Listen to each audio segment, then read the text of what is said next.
खैरियत से होंगे, ठीक-ठाक होंगे, फिट-फाट होंगे। अल्हम्दुलिल्लाह, मैं भी ठीक-ठाक, फिट-फाट और आप सबके लिए दुआ है कि आप लोग जहाँ कहीं भी हों, खैर आफ़ियत से हों। अल्लाह ताला मेरी यूट्यूब फैमिली को खुश रखे, आबाद रखे और ढेरों खुशियाँ दे।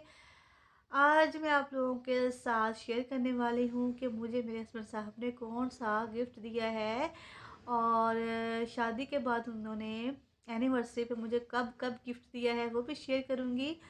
और आप लोगों के साथ अपनी कुछ मेमोरीज़ भी शेयर करूँगी जो मेरे लिए बहुत तलख़ हैं। लेकिन आज मेरा दिल कर रहा है कि आप लोगों के साथ जो है वो शेयर करूँ, तो आप लोगों ने वीडियो को स्किप नहीं करना है, मेरे साथ रहना है। तो चलिए अपनी वीडियो का आगाज़ करते हैं। सबसे पहले आप लोगों को दिखाती हूँ कि मुझे गिफ्ट में क्या मिला है।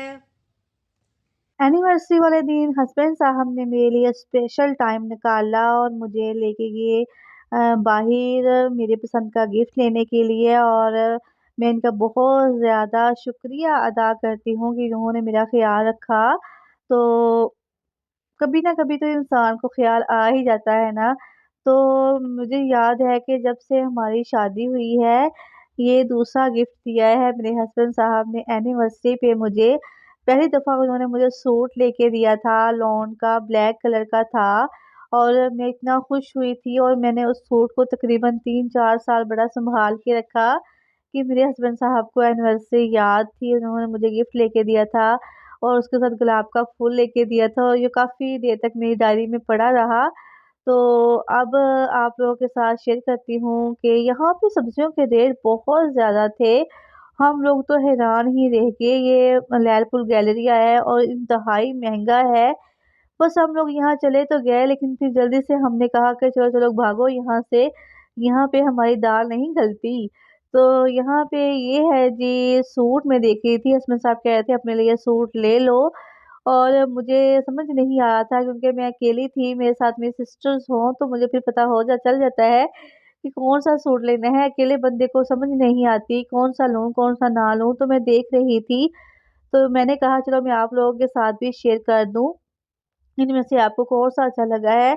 मुझे स्टिच काफ़ी पसंद आ रहे थे लेकिन बहुत एक्सपेंसिव थे। मैंने कहा चलो अपनी सिस्टर के साथ आऊँगी तो फिर बाय कर लूँगी। फिर हस्बैंड साहब ने मुझे आइसक्रीम खिलाई जो कि बहुत ही मज़े की थी और हमने यहाँ पे पहली दफ़ा ट्राई की थी ये वाली आइसक्रीम और खाने लगे थोड़ा-सा लग रहा था पता नहीं ये कैसी होगी, लेकिन बहुत ही यम्मी थी, बहुत ही टेस्टी थी।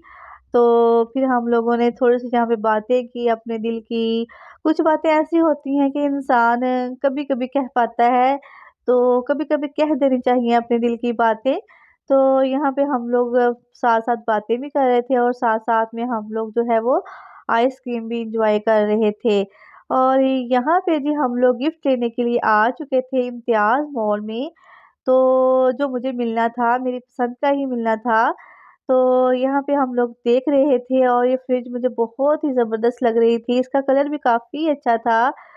तो बस हमने इनको देखा और उसके बाद हमने ग्रोसरी शॉपिंग की जो हमने करनी थी क्योंकि हमने वहाँ पे नहीं की थी, क्योंकि वहाँ पे जो है ना काफ़ी महँगा था, इम्तियाज़ माल ही हमारे लिए बेस्ट है।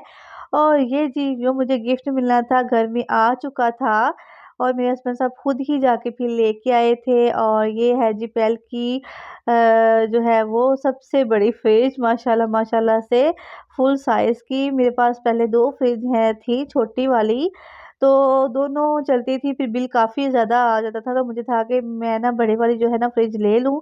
तो हस्बैंड साहब कह रहे थे कि हम ले लेंगे, तो फिर उन्होंने मुझे ये ही गिफ्ट दिया था। और इसका कलर भी देखिए कितना प्यारा है माशाल्लाह माशाल्लाह, जंबो साइज़ है और बहुत ज़बरदस्त है। तो मैंने कहा चलो मैं आप लोगों के साथ शेयर करती हूँ अपना गिफ्ट, ठीक है? इसको हम जलाएँगे, इसकी कूलिंग चेक करेंगे, फिर इसमें जो है मैं चीज़ें वग़ैरह रख दूँगी। आप वीडियो देखते जाइएगा, मैं आप लोगों के साथ अपनी मेमोरीज़ शेयर करने लगी हूँ। तो इस तरह वीडियो काफ़ी लंबी हो जाएगी, तो मैंने कहा चलो मैं अभी से स्टार्ट कर देती हूँ और आप लोग देखते जाइए इसकी चीज़ें कैसी हैं और बताइएगा मेरी फ्रिज आपको कैसी लगी है, ठीक है जी?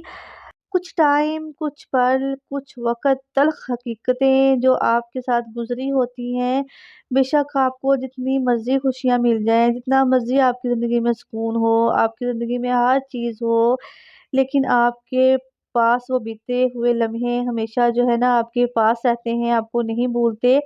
और आज भी जब मुझे वो लम्हे याद आते हैं तो मेरी आँखों से खुद ब खुद जो है ना पानी बहना शुरू हो जाता है और खुद ब खुद ही मुझे रोना आना शुरू हो जाता है। मैं उन हकीकतों को भूल नहीं सकती, जितना मर्ज़ी बुला लो मैं नहीं भूल सकती, मैं उनको कभी माफ़ भी नहीं कर सकती जिन्होंने मेरे साथ ये किया है। तो शादी के बाद एक लड़की की बहुत ज़्यादा ख़्वाहिश होती है कि उसका हस्बैंड ऐसा हो, उसका घर ऐसा हो, उसको घर में ये खुशियाँ मिलें, लेकिन मेरे साथ बिल्कुल उल्ट हो गया था। जब एक लड़की का रिश्ता लेना होता है तो वो कितना वो कहते हैं हम ये कर देंगे, हम वो कर देंगे, लेकिन सारे राज़ जो है ना शादी के बाद खुलते हैं कि किस तरह वो आपको रखते हैं, किस तरह नहीं रखते। और आजकल जो ड्रामा आजकल जा रहा है ना अंगना, और उसमें जो है ना मुझे अपना आप दिखाई देता है जब उसकी सास उसको रोकती है, टोकती है, उसके हस्बैंड से मिलने से रोकती है, तो मुझे अपना आप जो है ना वो नज़र आता है। मेरे साथ भी ऐसे ही होता था। मेरी सास नहीं करती थी, मेरे साथ कोई और करता था और मैं अपने हस्बैंड के साथ बात नहीं कर पाती थी उनकी मर्ज़ी के बगैर। हम लोग आपस में इकट्ठे नहीं बैठ सकते थे, हम लोग इकट्ठे कहीं जा नहीं सकते थे। यहाँ तक कि अपने अम्मी-अब्बू के घर भी मुझे जाना होता था, तो मुझे 3 से 4 लोगों की इजाज़त की ज़रूरत होती थी और 1 महीने में सिर्फ़ 1 दिन मैं अपनी अम्मी लोगों के घर जा सकती थी। वो भी सुबह को जाना और शाम को वापस आ जाना। इतनी ज़्यादा पाबंदियाँ थी कि मैं अपने किचन में ही मिर्च मसाले का डब्बा भी साइड पे करके नहीं रख सकती थी। मुझे इतनी इजाज़त नहीं थी कि मैं ये चीज़ उठा के यहाँ पे रख सकूँ या सेटिंग कर सकूँ या कुछ और कर सकूँ। बस ये लोग कहते थे हम लोग तो काम करने के लिए लेके आए हैं, हम लोग कौन-सा बहू बना के लेके आए हैं। काम वाले समझ के लेके आए थे मुझे। अगर मेरी तबीयत ख़राब होती थी या फिर मुझसे काम नहीं होता था, मुझे बाजुओं से खींच के किचन में लाया जाता था और कहा जाता था कि ये वाला काम तुम करो। हम तुझे बैठाने के लिए नहीं लेके आए, काम करने के लिए लेके आए हैं। जितनी मर्ज़ी मेरी तबीयत ख़राब होनी, लेकिन मैंने सारा घर का काम करना होता था, सारे ज़ुल्म सहने होते थे और मैं अपनी अम्मी-अब्बू को भी नहीं बता सकती थी, क्योंकि मेरी अम्मी जो है मेरी वज़ह से बहुत टेंशन में आ जाती थी और बीमार हो जाती थी। तो मेरे अब्बू और मेरे भाई कहते थे अम्मी के साथ तुम कुछ शेयर ना किया करो, हमसे शेयर कर लिया करो, और मैं अपनी अम्मी से कोई बात शेयर भी नहीं कर पाती थी, ताकि मेरी अम्मी परेशान ना हो। और मैं सबसे यही कहती थी मैं बहुत खुश हूँ, बहुत खुश हूँ। मेरे अब्बू कहते थे बेटा सब्र करो, सब्र का फल बहुत मीठा होता है, और अल्लाह का शुक्र है वाक़ई सब्र किया था। तो अल्लाह का शुक्र है कि सब्र का फल मीठा है, अल्लाह ताला का शुक्र है लाखों दफ़ा करोड़ों दफ़ा। अब मैं अपनी ज़िंदगी में बहुत खुश हूँ। लेकिन जो तलख़ यादें होती हैं ना वो आपकी रूह से नहीं निकलती, वो आपकी रूह में जो है ना वो हो जाती हैं, रच बस जाती हैं। जब भी आपको वो लम्हे याद आते हैं तो आपकी आँखों से खुद ब खुद ही आँसू जारी हो जाते हैं। 20-20 दिन मैंने जो है ना भूख बर्दाश्त की है। मेरे हस्बैंड जो है मेरे लिए छुपा के खाना लेके आते थे। मुझे किचन में जाने की इजाज़त नहीं होती थी, अगर मैं कोई बात नहीं मानती थी, तो मुझ पे 20-20 दिन के लिए किचन में जाना जो है बंद कर दिया जाता था और चूल्हा जो है वो किचन से हटा के अपने रूम में रख देते थे, ताकि मैं कुछ बना भी ना सकूँ अपने लिए। तो और जो उन्होंने कहा होता था ये ऐसे पकाना है और वो वैसे ही पकाना होता था। आप अपनी पसंद का कुछ भी नहीं पका सकते थे। इस तरह के जो है हालात मैंने देखे हैं और बर्दाश्त किए हैं कि मैं यहाँ पे सब कुछ खुल के नहीं बता सकती। आपको पता ही है, लेकिन अल्लाह का शुक्र है कि मेरे हस्बैंड बहुत कोऑपरेटिव है, बहुत ज़्यादा उन्होंने मुझे सपोर्ट किया है। उनकी वज़ह से ही हम लोग जो है ना इकट्ठे रह रहे हैं। वो मुझे हमेशा कहते थे तुम एक कान से सुना करो, दूसरे कान से निकाल दिया करो, क्योंकि हमने अपना घर बसाना है, हमने साथ रहना है, हमने अपने बच्चों को देखना है। तो मैं रोती थी, फिर चुप कर जाती थी, कभी-कभी अपनी अम्मी से कोई बात शेयर करती थी, कभी नहीं करती थी। हम बहुत तलख़ यादें होती हैं इंसान की। मैं कहती हूँ कि इतने ज़ुल्म नहीं करने चाहिए कि किसी के बर्दाश्त से बाहर हो जाए, और मेरी बर्दाश्त से कभी-कभी बाहर हो जाते थे और मैं इतनी ज़्यादा टेंशन में आ जाती थी कि मैं माइग्रेन के दर्द में मुब्तला हो गई थी और मुझे इतना सर दर्द होता था कि मेरा दिल करता था कि मैं खुदकुशी कर लूँ, मैं मर जाऊँ, मैं 1 मिनट भी मुझे साँस लेने का दिल नहीं करता था। मुझे दिल करता था कि मैं अपना साँस बंद कर लूँ और इस दुनिया से चली जाऊँ, आराम की ज़िंदगी गुज़ारूँ। फिर अपने बच्चों का सोच के, अपने मियाँ की तरफ देख के तो फिर जो है ना अपने आप को सँभालती थी, फिर टूटती थी, फिर सँभलती थी, फिर टूटती थी, फिर सँभलती थी।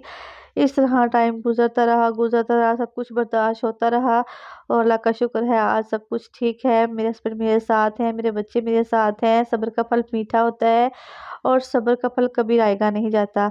आज के लिए इतना ही, इसके साथ ही अल्लाह हाफ़िज़ व्यूअर्स।